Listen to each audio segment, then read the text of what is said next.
Hello everyone. I've been asked a couple of times, few times, about my workflow when creating a 360 panorama. This is going to be looking at the Phantom DJI Phantom 3 Professional, which is what I've used to capture these images using the Litchi app, whichever. Not sure how it's pronounced, but anyway, I've got 62 images here, raw files, created in the Litchi app. It's 3 rows, 20 images per row, and two for the ground. I realise that this might be slightly overkill. There are obviously other methods out there, but this is my particular workflow, and it's worked for me, and it's worked quite well, as I'll just show you as I walk you through. So I've got Lightroom open here. I'm just going to hit the develop. I've got 62 images. I'm going to hit the develop button. So here are all my images. I'm not going to go through the editing that much, but you might have a situation where you've got a group of images, depending where the obviously the lighting at the time where the images have been took. Let me just, for instance, just click reset on that. And that's the unedited image, and you can see that the exposure is quite low on that one. So I'm just going to pop that exposure up to something a bit more. That's okay there. The beauty of Lightroom, what I like, is that you can copy your developer settings. So if you do the saturation and obviously noise and everything else, you can copy those settings, and you can see what you can check, what you can uncheck if you don't want those, and copy those settings, and you can paste them to a group of images. Say if I wanted to, there's 4 images here, just select those. So I'm selecting the images, left click, holding left shift and clicking the last image that I want to paste those developer settings onto. So I just right click developer settings and paste the settings. As you can see, the exposures come up on those images. As I say, I'm not going to keep saying this, I'm not going to go too much into the editing process. It's all down to personal preference, how you want that image to look. So now I've got all the images that I want, the exposure's right. I'm going to select that first image, scroll right across to the last image, hold left shift and click that last image so they're all selected. And then I'm going to right click any of them, doesn't matter which one, and I'm going to export them into auto pano. Okay, I'm going to export them as a JPEG. Again, that's my personal preference. And so, as you can see there in the top, we've got 62 images that are exporting, little progress bar. So I'm just going to pause the video just while that exports. Okay, so that's finished exporting. As you can see, I've got my 62 images in auto pano, and it's not launched, detection not launched yet. I'm going to hit the detect button, which is top left there, and it's going to stitch it up the best it can, and it's usually quite well, and colour matching as well. So there's the JPEG that's going to be rendered. So all I'm going to do is click on the render settings, which is this cog there. I'll leave it as default. Choose a file name. It's going to save it to my desktop. You can save it wherever you want. Choose a file name. Let's call it Salford Keys.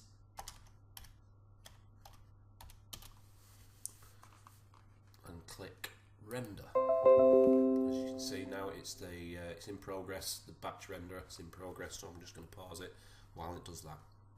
So, okay, the batch render has been done and I should have the completed JPEG image on my desktop, so I'm going to minimise that. And there it is, Salford Keys. Let's just drag it out there. So this is where I can now open this with Photoshop. So I'm going to open with Adobe Photoshop.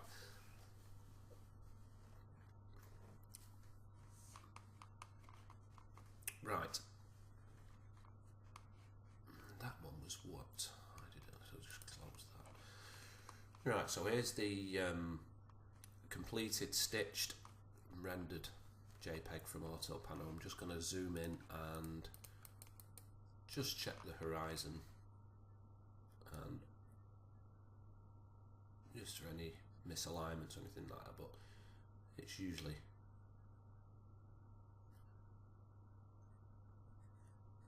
all looks good.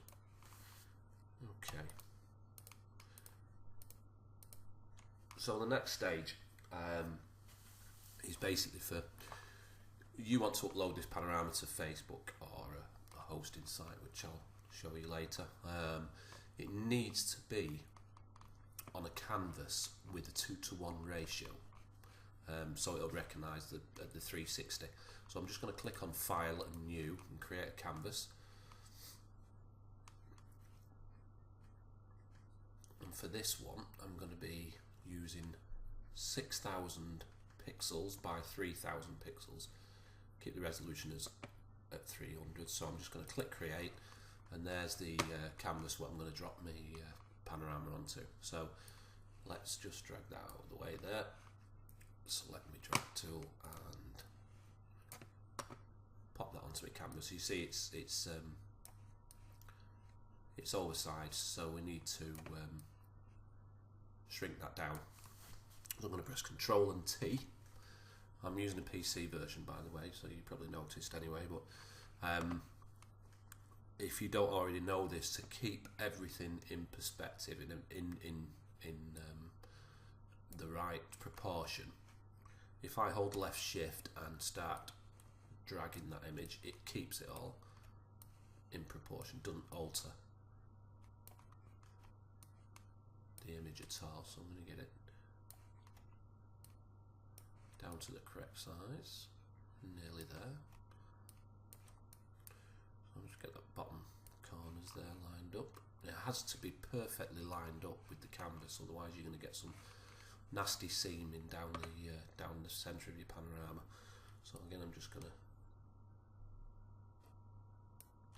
So that looks good. Let's just check.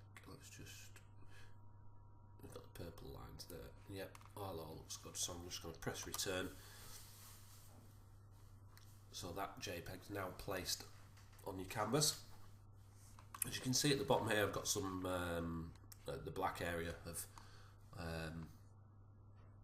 what's not quite rendered properly. So, but that's easily done with the clone brush. So I'm just going to clone that out and come back to you in a sec. Okay, so I've cloned that water in now.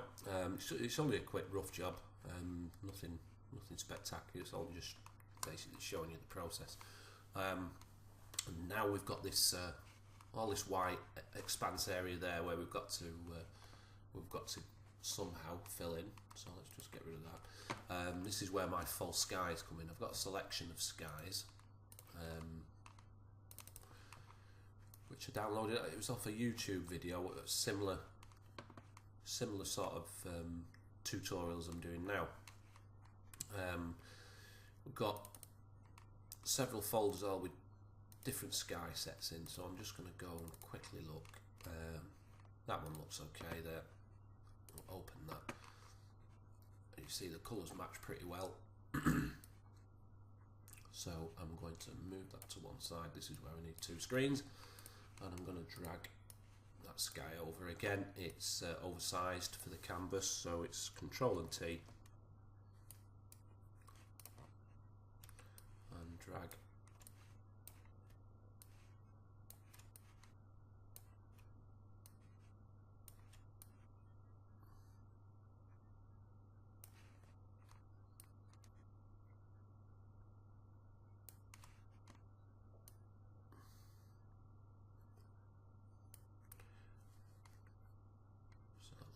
good. I'm going to press return there to transform that sky onto there. We've got no white lines down either side, so it's matched up pretty well. We've got another sun there, but we'll come back to that when we've got rid of this horrible line. So what we need to do, get rid of that, we need to add a layer mask by clicking this little icon there. So we've got the layer mask, and we need to click the gradient tool, which gives us a little cursor. And what I'm going to do, I'm going to click just underneath the line and drag it up just past the line, and keeping that line perfectly straight.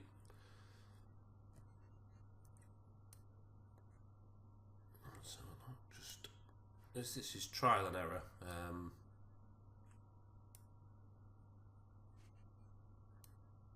That won't do at all. Right. Let me just hit the move tool again and just drag that sky down, and that looks pretty good. So you've got your full sky, you've got your canvas filled. I'm going to flatten that image, so layer, flatten image, and that gives us the completed JPEG file, which we're going to save. You're free to do whatever you want with this JPEG. You can edit it, you can apply filters, whichever you want, and that's pretty much it. But we've got to get rid of this sun, so I'm just going to clone that sun out. Let's get that brush size up.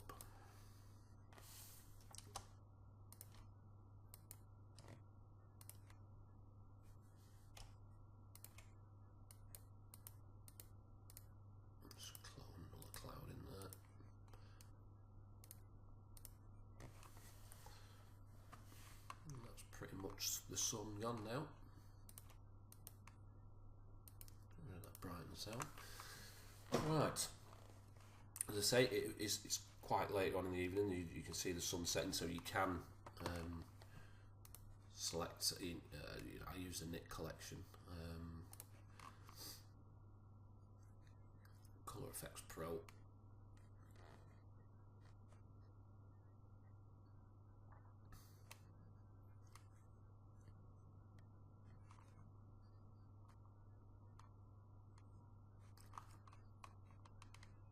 That brings the colour in a bit. We've still got a bit of brightness there, a bit of overexposure, but well, I'll just do that anyway, just as an example.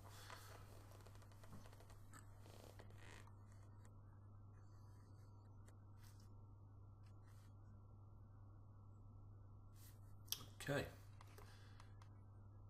so that is the completed JPEG. I'm just going to flatten that image because it's got the nick filter in there, and I'm going to save that. Save as. I'll go to desktop,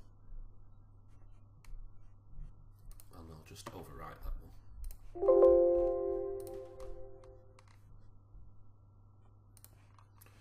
Right, perhaps I can't then. Right, save as. Salford keys. Pano. Leave it at full quality.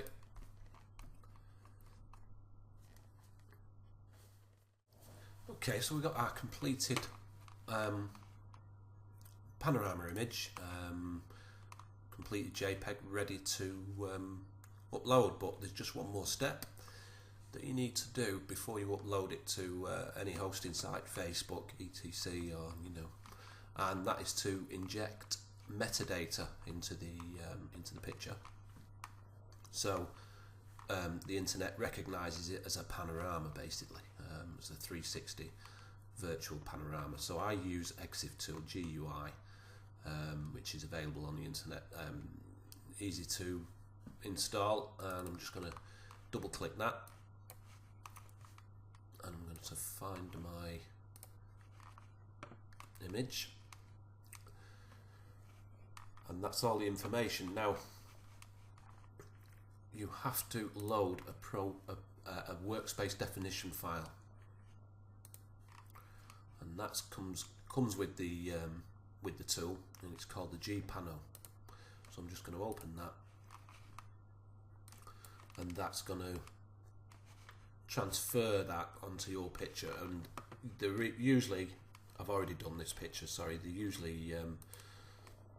these are usually blank, and what you have to do is just, this is regarding your camera make and model. So you just click on make, click on model. For make, you put in Ryko. Okay, and for model, it's Ryko Theta S. And once you've inputted that information, just click save, and then that injects your JPEG, the metadata, into the JPEG. So that's all ready now to host, either upload to Facebook or whichever, if you use a hosting site, which is what I use, which I'm going to show you next. Right, I use a site called roundme.com, and as you can see, I've created a few 360s here. I'll leave the link in the description, for you to, if you want to have a quick look at them. But this is a Salford Keys one I was working on before. This is a previous version which I created. You can see the colours are more saturated. It looks more like it's an early evening shot, obviously with the sun setting. I think it was in the summer month, around about July, and it was about 8:30 at night. That sun was coming down. So, yeah, that's the completed panorama. You see there is a slight line, but nothing I'm going to get upset about. And also this must be a water thing as well. This spiral type join where but all in all, it looks good. So yeah, I hope you find this video a bit helpful. As I said at the start, there are other methods out there that you might already use. I don't know, but just this is how I create them, and it's worked for me pretty well. So I hope you've enjoyed it. I hope it comes of some use for you. So thanks for watching.